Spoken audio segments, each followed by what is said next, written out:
Aujourd'hui, le cœur de Manaya chante. Il vibre,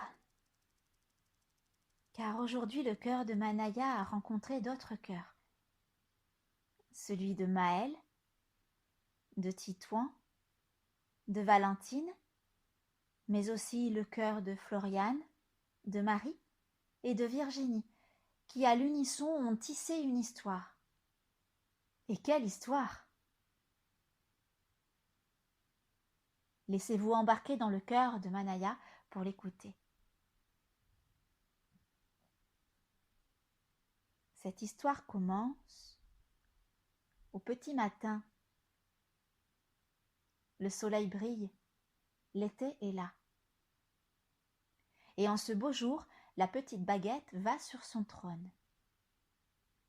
C'est la reine de la forêt, et elle vit, là, au pied de son arbre, un gros arbre, un immense chêne sous lequel il fait noir s'y abriter, tellement ses branches sont étendues et touffues. Et pour éclairer le lieu, la petite Baguette brille de 1000 feux.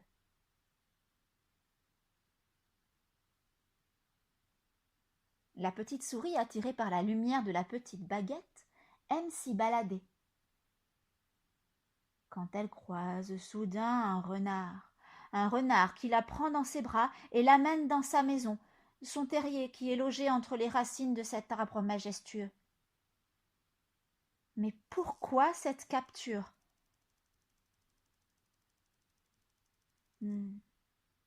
Aujourd'hui, le renard organise un pique-nique où il a invité la chouette.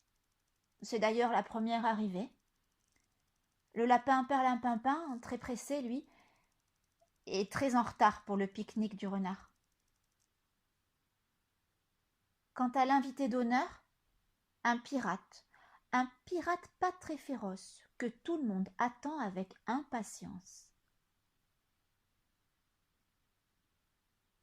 Mais que va-t-il advenir de la petite souris capturée?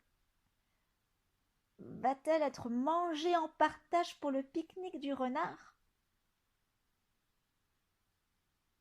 Elle est en tout cas très rusée, et elle aperçoit un point lumineux dans le terrier sombre. C'est un trou dans le tronc de l'arbre où elle voit au loin un ciel tout bleu. Elle se dit que pour elle, c'est une cachette idéale. Alors elle fonce vers le trou, mais le renard, la suivant de près, réussit à l'attraper. Le sort de la petite souris, elle allait être dévorée le lendemain matin en guise du pique-nique déjeuner.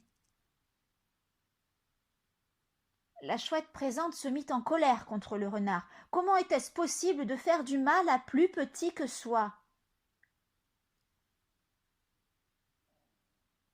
Vous vous souvenez de la petite Baguette du début de l'histoire? Celle qui va sur son trône et qui brille de sa lumière? Eh bien, dans sa course folle avec le renard, la petite souris s'en empare.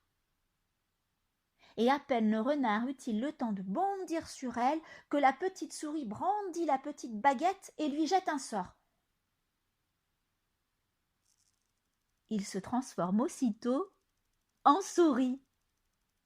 Puis il est jeté dans son autre terrier, celui où, on le sait bien, un fantôme y habite depuis des siècles et des siècles. Et le pique-nique favori de ce fantôme?